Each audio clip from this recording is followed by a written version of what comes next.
Kaixo Asier, egunon, eskerrik asko gure gana etortzeagatik. Hasteko gaur egungo kirolen, zer ari gara gaizki ulertzen lesioen inguruan? Esango zenuke arazo fisiko bat baina gehiago dela, eta zergatik? Nik uste ikusi behar dela zein den kirolaria eta zein den lesioa, bai? Oso orokorki aipatzea gaizki ulertzen ari gala, esatea arazo badagoela, gauza handitxu eritzatzen, bai?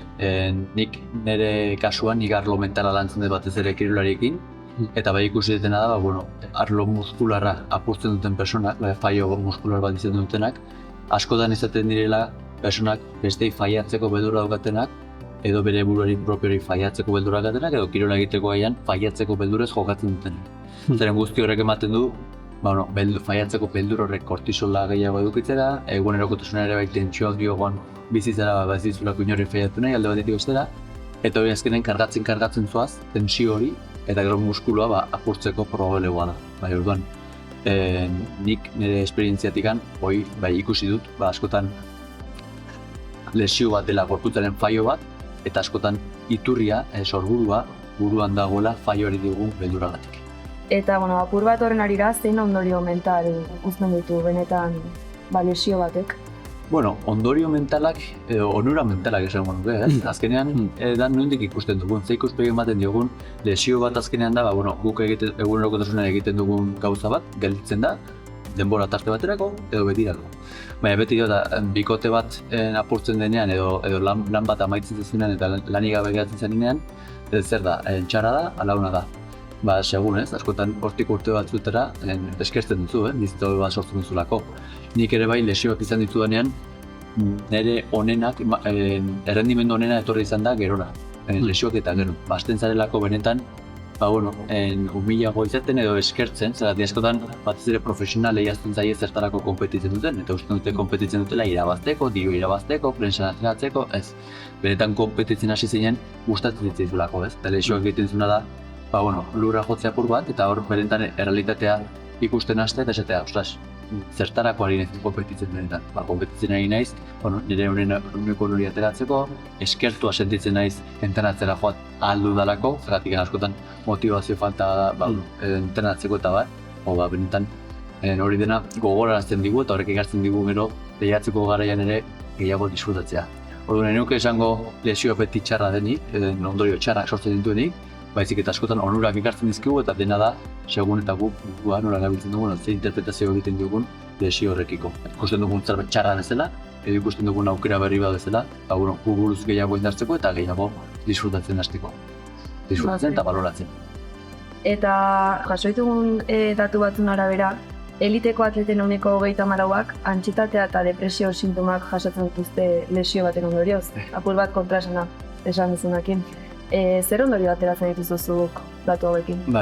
Ni lehenik eta behin izan, datu guztiekin nahiko eszeptikoa naizela, egunero nahiko begiratzen datuak eta baina denak sinistu aurretik edo gustatzen zait asko begiratzea. Baina, 34 antsiedadea eta depresioa. Gero baita ere ikusi beharko genuke gaur egun zer deitzen digu benetan antsiedadea eta zer deitzen digu depresioa, eta ze mailatakoa den. Nik uste dut gehiegi edo horrezek erabiltzen ditugula hitz horiek.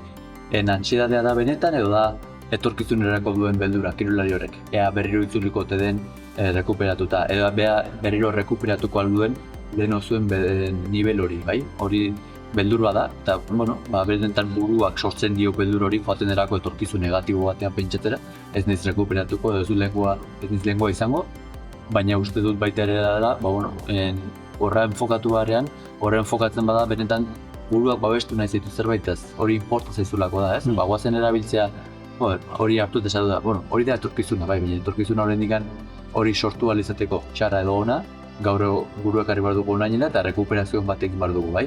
Orduan, hasten bagaratzen ez, niri benetan inporta zait zer, lehengo mailara ditzutzea edo hobea bilakatzea. Horrek sortzen dugu motivazioa, motivazio hortatik noan gaur egun rehabilitaziora gogotxu, nire esku dagoena egitea bentsat, bai?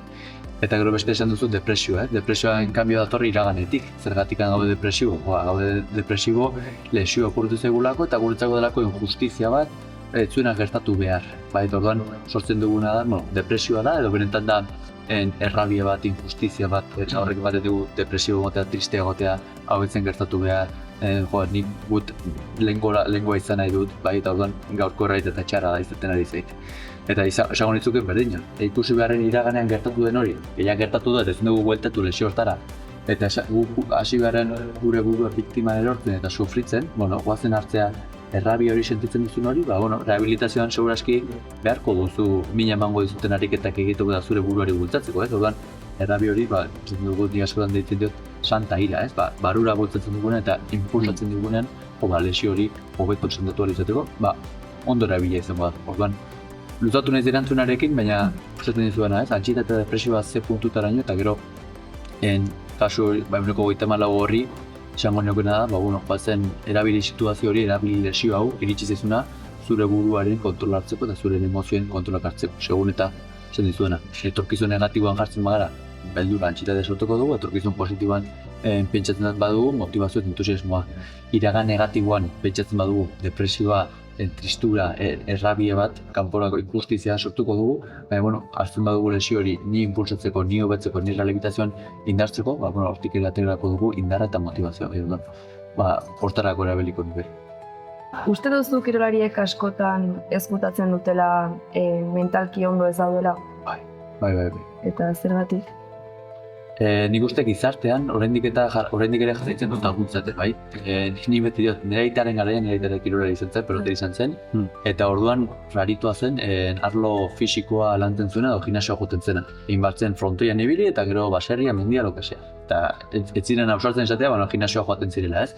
Nik bizitzen duen epokan izan zen oso ohikoa, bai nutrizioa zaintzea eta baita entrenamendu fisikoak egitea, baina nik adibidez ez duen esaten coachik eta ibiltzen izela, logotxe ematen zidanako. Eta beti nolako gainera, beraiekiko, hori gizute zertarako balio, edo pixka bete gungoz dira, eta hemen balio lan gogorra eta entrenamendu gogorra, eta ni mentalitate horretakoa nintzen. Eta orduan izkutatu nuen, eta nik gaur egun zorionez nik uste gero eta gehiago visualizatzen nahi dela, batez ere kirurgi profesionalean ez dut ezagutzen oso gutxi egongo dira elitean top tabiltzenak eta arlo mentala ez duten lantzen. Zergatik, benetan emaitzak ematen dituelako. Orain dela 50 urte, nintzen sinisten gimnasioak emaitzak ematea zeukenik, gero ikusi da baietz, eta nik uste bendikan lehenago, 50 urtera ikusiko dela benetan arlo mentala entrenatzeak zenbateko onurak dituen, bai? Eta nik uste bide horretan goazela, baina oraindik ere bai gizartean tabuak eta baditugu. Eta nik adibidez kirolari profesional desente eramaten ditut, baina gehiengoak esaten dit, axemien ere ez publikatu edo hau gure artean geratu da, ez? Beldur garelako zer esango, zer pentsatuko, eta guzti hori azkenean gizarteak sortzen dugu. Gizarteak esaten dugu, bai, gaizki baldin bazaude joan lasai psikologora, joan lasai coach batena, joan lasai. Nea gero egunerokotasunean joaten zaizkigu hitzak, ez? Eta esan dugu, coachak adibidez bai oso konotazio negatiboa daukagu, leina handi batean ulertzen dut zergatian, ematen du gaur egun edozein izan daitekeela coach eta hori zegia, baina bai, mezuak entzuten dituzu, ez? Horrek burua garbituko dik, edo horrek ezak izan egingo dik, eta gazte bateko hori entzuten badu, gero beldur izango du, hori probatzera, eta askotan hori gertatzen ari da, bai? Baina, uste dut, prozesuaren parte dela, eta pentsatzen dut hemendik laizterrera, joango garela, psikologarena, coacharena edo mentore baten gana, fisio baten gana joaten ganen bezalaxe. Hori esango zenuke arlo hortan bide honetik hangoa zela, pixkanaka? Nik uste baietz. Eta nik uste gainera gizartea gero eta kontzienteagoa dela gauza askotaz. Ni sinisten dut, ni bezalaxe mundu guztiak nahi duela gero eta hobea izan edo persona hobea izan, bakoitza bere arloan zuek ikasle hobeak izan, besteak bakoitza bere arloan gero eta hobea izan nahi duela, zergatik horrek betetzen gaituela. Orduan, nik uste inevitablea dela, gero eta gizarte kontzienteago bat, gero eta gizarte apurka hobeago bat sortzen ari gela sinisten dut, hortan sinistu nahi dut gainera, eta nik uste aurrera pausak ematen ari dira eta gero eta normalago ikusiko dugula. Ni ez gaitu nola izan dantzutako zure esperientzia pertsonala, zure inguruko izaten edo zure aitari osan dezun bezala, nola admitu zenun edo bai behartzen nola igual laguntza txiki hoi edo behartzen nola psikologo edo coach baten ajutea eta nola esan diezun zure gertuko nola indezula. Bai, nire kasuan ezberdina izan zen, zergatik ni joan nintzen ez beharra naukelako edo ez gaizkin egolako, baizik eta nire onenean egolako eta gehiago nahi nuelako. Hau da, hasi nintzen pixka lehen mailako kontra jokatzen eta bar, Zaten, nutrizioa zaintzen dut beraiek bezala. Fisikoan, arlo fisikoan ez dira ni baino hobeak, bai? Baina gero bai sinisten, berak hobeak zirela sinisten nuen, oso garbi ikusten nuen, ez? Orduan zen, zerbait, zer gehiago daukat egiten ere partetik. Nutrizio eta entrenamendu fisikoak egiten baditut, goazen hastea arlo mentalare lantzen, bai? Eta nire kasuan hortik hasi zen, bai?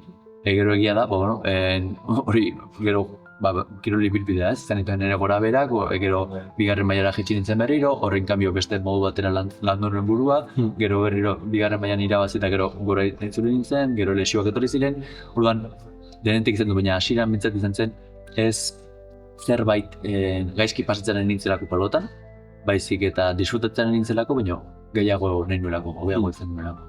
Eta, izan dek, ez dituzkela egozein kapaz coach mental edo zaizateko da.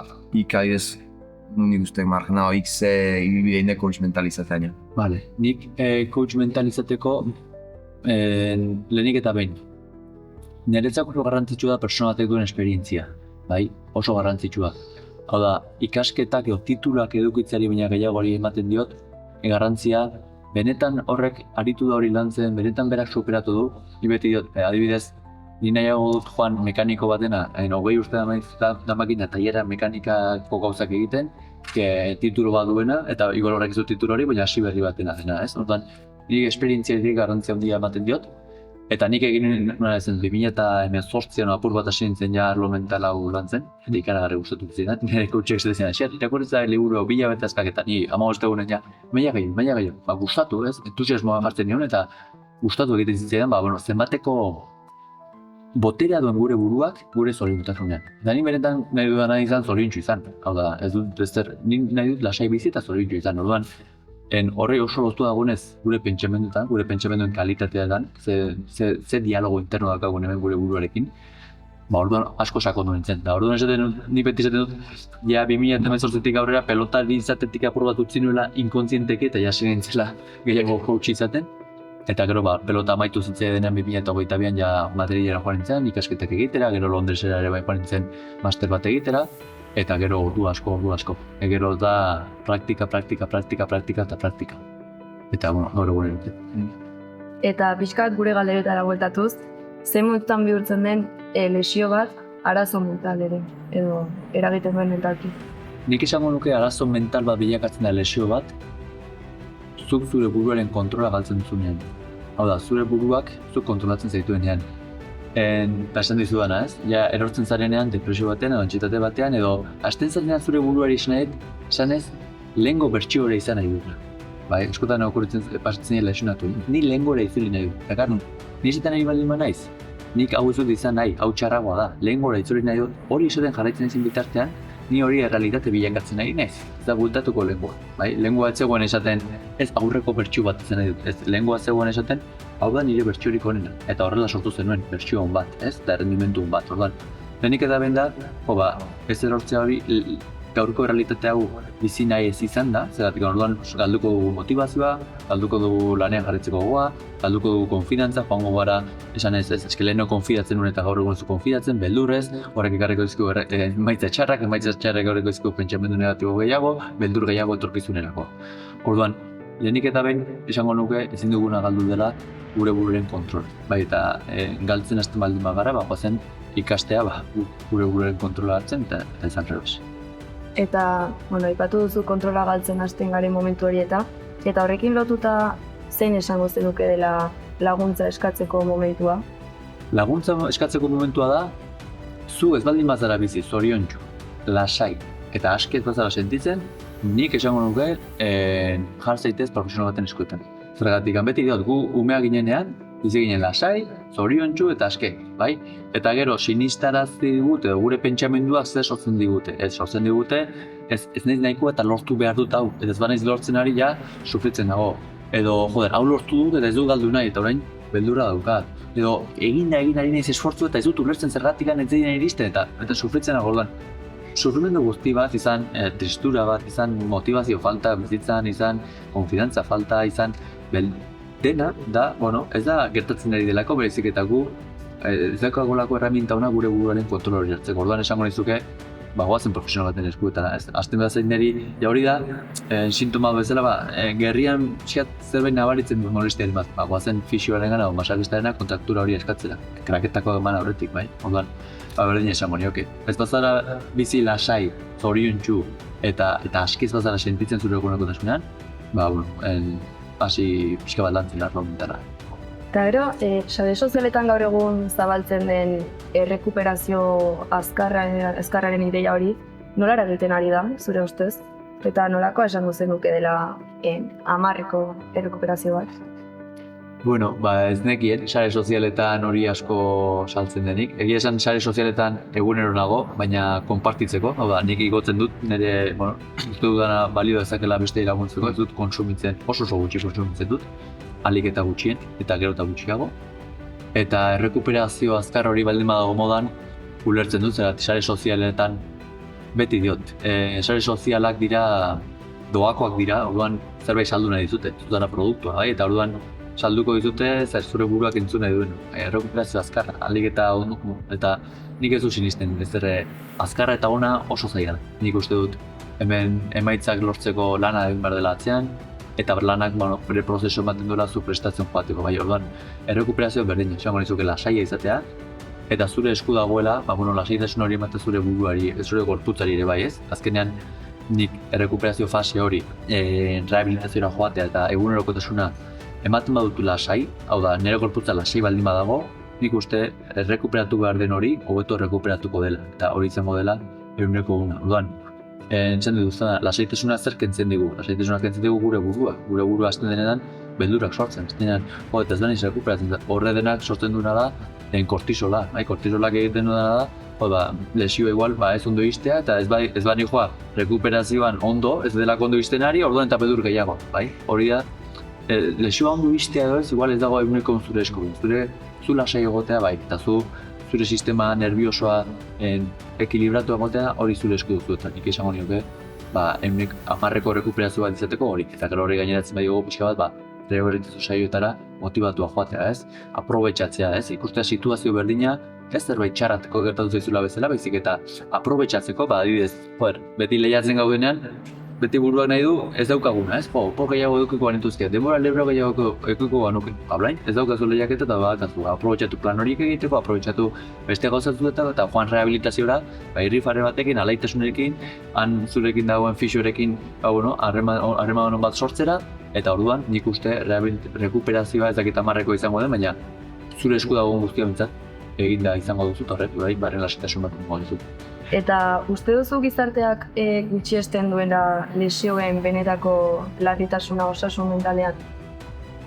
Ez dakit, gizartea, nik uste gizartea lehen esan dizudan bezala ahalik eta ondoen egiten ari dela, bere bakoitza bere kontzientzia mailan, bai, eta nik uste lesionatu den persona batek ez duela erori behar biktima esaten ez, eski gizartea aztu danitaz edo gizarteak beldurak sartzen dizkit, ez.